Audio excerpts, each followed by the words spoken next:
Hey, welcome to a short little video here about the growth of representative government in the colonies, in the English colonies. And we're going to start out here with kind of what is representative government, and we're going to try to talk really briefly about why that developed in the colonies, and also look at some important documents and institutions established in the English North American colonies that will be important then and also in our future units as these colonists become Americans and start to develop their own government. All right, so we hear so the first thing is, what is representative government? So representative government is essentially it's a government where elected officials are voted on to represent a group of people. So you might think, well, Mr. Jansson, that sounds a lot like the government we have today. Well, yeah, in a lot of ways. Voting for our representatives to then go make laws for us it's kind of the way that we've all grown up with government and thinking about government, but it wasn't always the only way that we had government, and it's even today not the only way that people do governments around the world. So so why do we do this? So I guess the basic question is, do we have time for every citizen to vote on every law that is passed? So if you think about it, there's roughly 325 million people in the United States. Even if we take a rough estimate of 200 million voting age citizens, if you think about it for a second, do we really have time for 200 million people to stop and vote on every law that is passed all the time? I know, like, I couldn't pause my job to go vote every time has to be some new law for city, state, national government. I'm sure your folks couldn't either. And so this system develops where people say, okay, you know what? I'm going to vote for that person. And that person's going to go to government, and they're going to represent my interests and vote in a way that represents me on the laws that come up, and then that'll free me up to do my job. And so that's essentially what representative government is. People represent you. All right. So thinking about some important colonial documents that kind of grounded the colonies in this. One of the first ones is the Virginia House of Burgesses.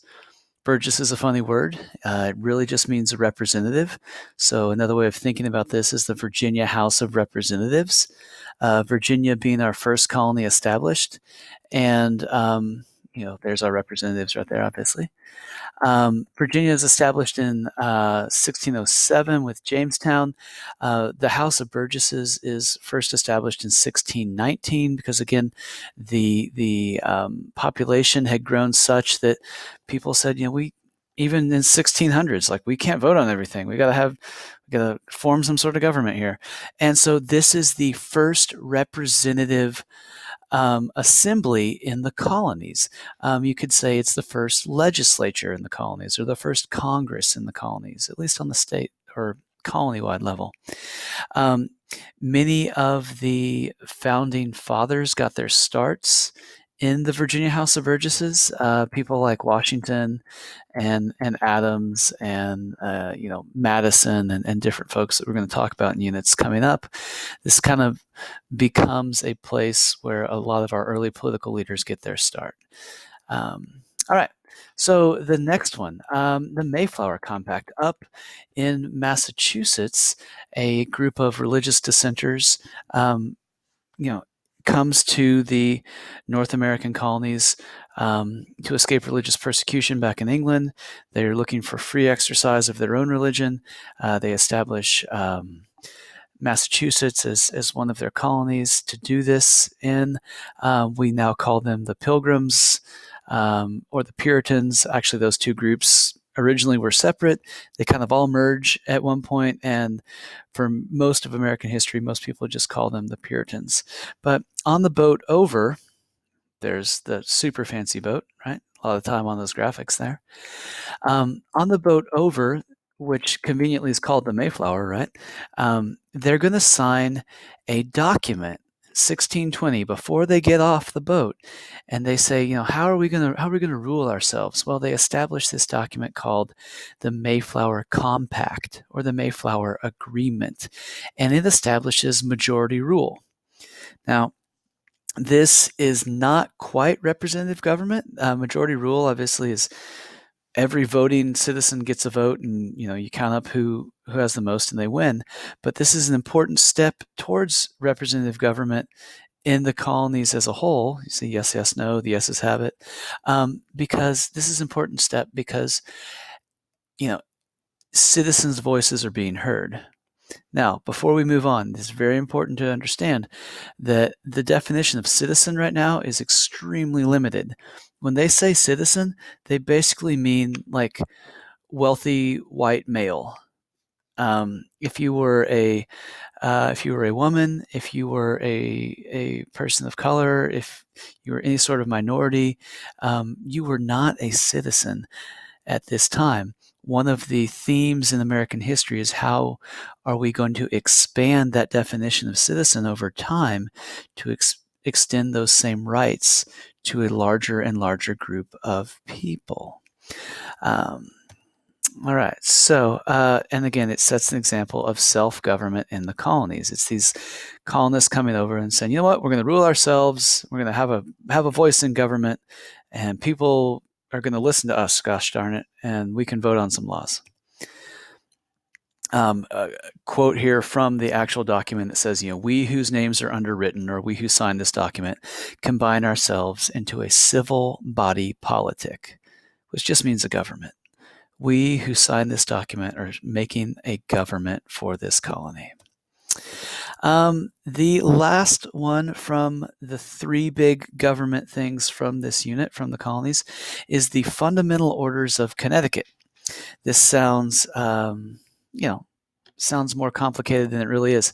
Written in 1639 by a man named Thomas Hooker. He's the guy who establishes the colony of Connecticut, which, if you remember from your maps, is just below Massachusetts. Turns out he had some different ideas than the Puritans, and they wouldn't let him live in Massachusetts, so he just moved just south and made his own colony. And he puts together the rules for this colony into a document called the Fundamental Orders of Connecticut, and it's essentially the first written constitution in the colonies. You might be sitting there thinking, who cares, Jansson? Constitutions, everyone has them. You got one, you got one, you got one. It's like Oprah's handing them out, right? Well, not at this time.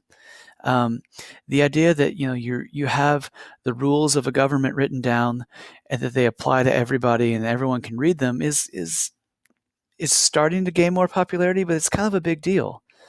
Not every country on earth had those, and this is the first example of anyone writing down all and codifying all the rules for a government in the colonies.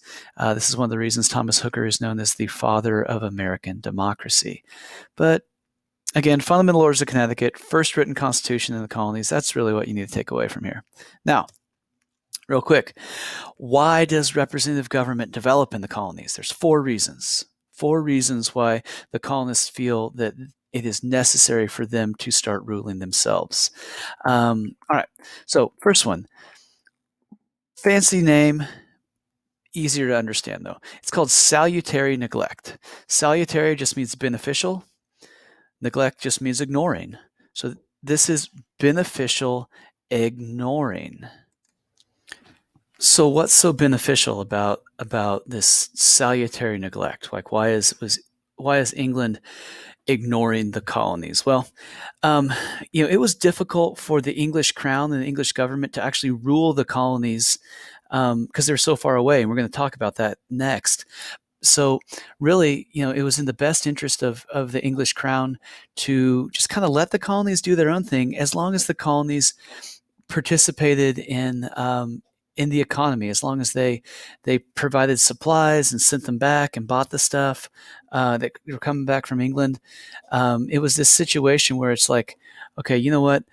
You can run yourselves as long as you follow the rules that we have, and you don't start any revolutions, and as long as you kind of give us money.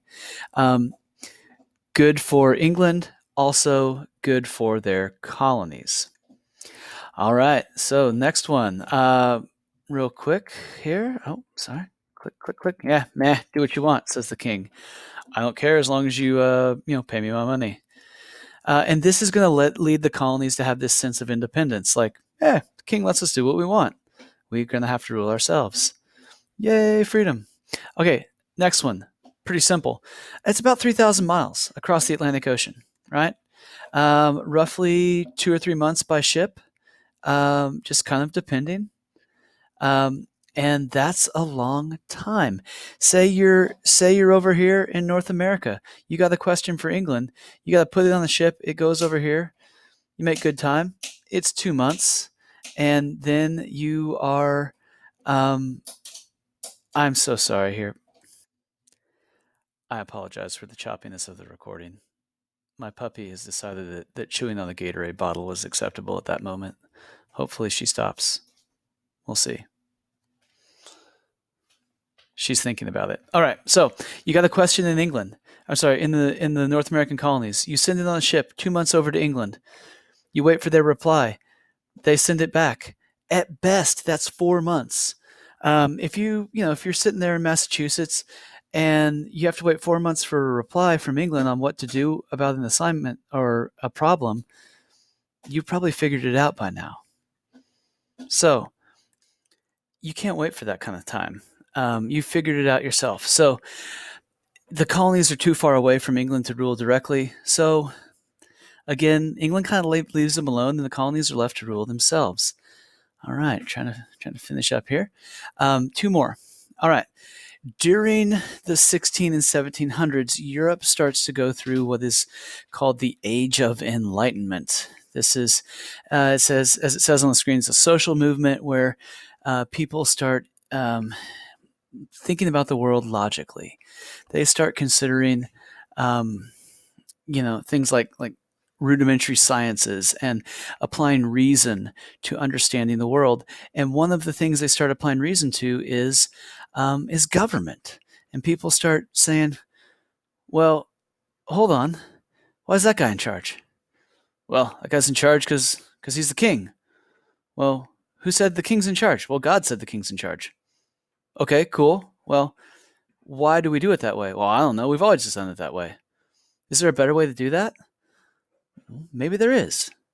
Well, why is the king's opinion better than my opinion? I'm not sure. And they're asking these questions, and they start refining this idea of what is the best way to rule government, and maybe you should take into account more people's opinions than just say the guy who sits on the fancy chair, right? And so the Age of Enlightenment is going to emphasize reason and logic over tradition, and it's going to lead to some of these ideas of ruling ourselves with representatives, voting on these people. They vote for laws, and this idea of that being a better way to rule government is going to start to crop up around the same time that these colonies are getting established and running themselves. Oh, hey, big idea. There we go. Representative government just makes so much sense. You're right, it does. Thank you, man with beard. All right, last one. British Parliament. Why do the colonies establish representative government? Well, turns out they're from England. England actually had a parliament of their own. This is a system. Yes, England had a king, but they also had representatives as well, who would pass some laws, and of course, the king could sign it or veto or whatever. But England did have a parliament. They had their own Congress. And so when these Englishmen come over in the 1700s and they start establishing colonies and look around, they're like, what kind of government should we have here in, say, Virginia? Why don't we just do what they have in England and have bunch of representatives. That sounds good. Let's call them Burgesses. Let's call it the whole Virginia House of Burgesses, right? Sounds like a party. And so Parliament is going to be an example of representative government that a lot of these colonists are going to borrow from. All right. Hopefully that is helpful to you. And obviously, if you have any questions, ask in class or you email. But probably if you have a question, I bet other people do. So asking in class probably does the best. Hope y'all have a good afternoon, morning, evening, whenever you're watching this. And be well. Talk to you later.